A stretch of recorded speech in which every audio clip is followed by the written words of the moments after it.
हम इस कथा का आनंद ले रहे हैं तो हमें तो लगता है कि हो सकता है पहले जन्म में घोड़े का दान करके आ गए, क्योंकि इसमें लिखा है कि अश्व का दान करने से मेमोरी मजबूत हो जाती है। ये बच्चे भी घोड़ों का दान करके आए हैं, इसलिए बड़ा अच्छा गा रहे हैं, अच्छा बजा रहे हैं।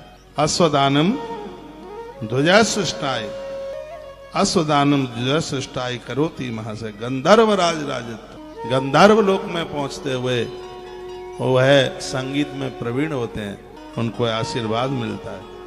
देवर्षि नारद जी उनका बड़ा आदर करते हैं। ददात वारणम यस्तु युवानम दोषवंत देवराज्य विभागे च भवेद इंद्रहद ध्वजा।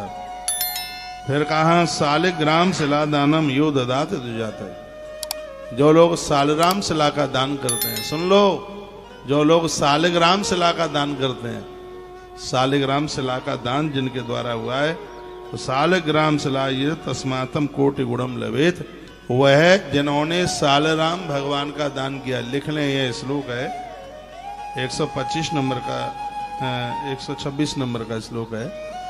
वर्णन है कि जिन्होंने सालिग्राम शिला का दान किया है वह लोग भगवान सालिग्राम को पूजते समय एक पूजा का फल 1 करोड़ गुना पूजा का फल प्राप्त करते हैं। सालिग्राम शिला के दान की इतनी बड़ी महिमा। आप बहुत चीजें देते रहते हैं दान पुण्य में।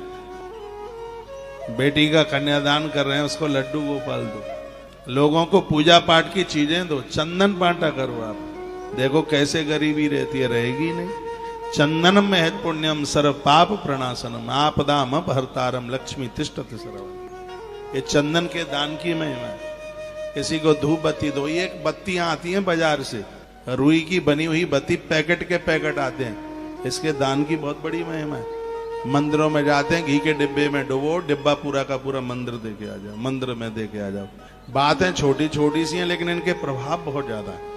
मंदिर में जाओ, घिसने वाला चंदन दे के आ जाओ, चकले के सहित, चंदन चकले के सहित दे के आ जाओ, दिए दे करके आ जाओ। वर्णन है, ग्रंथ में वर्णन किया गया है, बत्तियां दे करके आ जाओ। शिवालय के आसपास वर्णन है, तुलसी के पेड़ लगा के आ जाओ। नारायण के मंदिर के परिसर में बेलपत्र लगाने की महिमा बहुत है, और शंकर जी के मंदिर के आसपास तुलसी वृक्ष लगाने की बहुत बड़ी महिमा। तो बातें छोटी छोटी हैं, प्रभाव बहुत ज्यादा है। सालिग्राम शिला दानम, सालिग्राम शिला का दान करें। एक दिन करा देंगे कार्तिक के महीने में। आज गिरी का दान है। गिरी जानते हैं आप? जो भाई दूज को भैया का टीका किया जाता है तो गिरी दी जाती है। इससे भैया लक्ष्मीवान बनता है, संपत्तिवान बनता है। गिरी दी जाती है और बतासे दिए जाते हैं। गिरी घोर गरीबी का नाश करती है। हवन यज्ञ में गिरी का बुरादा मिलाकर के आहुति डाली जाए तो श्री युक्त व्यक्ति हो जाता है, वैभव युक्त हो जाता है।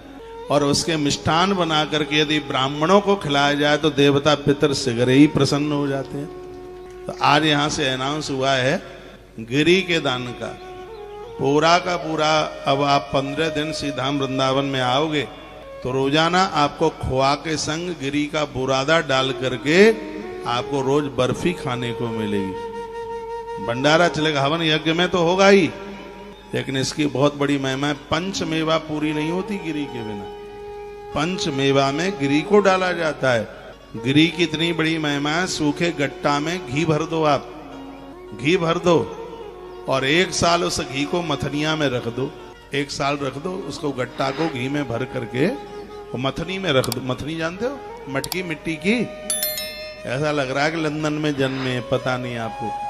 मिट्टी के बर्तन में उसको रख दो, गिरी में घी भर करके, और वो घी भरा है, वो गिरी पूरे को पी जाएगी, घी बचेगा ही नहीं उसको। फिर उसको छोटे छोटे टुकड़े करके या उसको बुरादा करके, घिसा तो नहीं जाएगा, वो चिकना ज्यादा हो जाएगा। छोटे छोटे टुकड़े करके फिर गर्भिणी नारी को, बच्चे को जन्म होने से पहले थोड़ा थोड़ा हलवा बनाकर, कोई स्वादिष्ट पदार्थ बनाकर, वह पूरी की पूरी गिरी उस गर्भिणी नारी के पेट में पहुंचनी चाहिए। जन्म लेने वाला बालक अद्भुत होगा अपने आप में, अद्भुत अद्भुत। तो गिरी की महिमा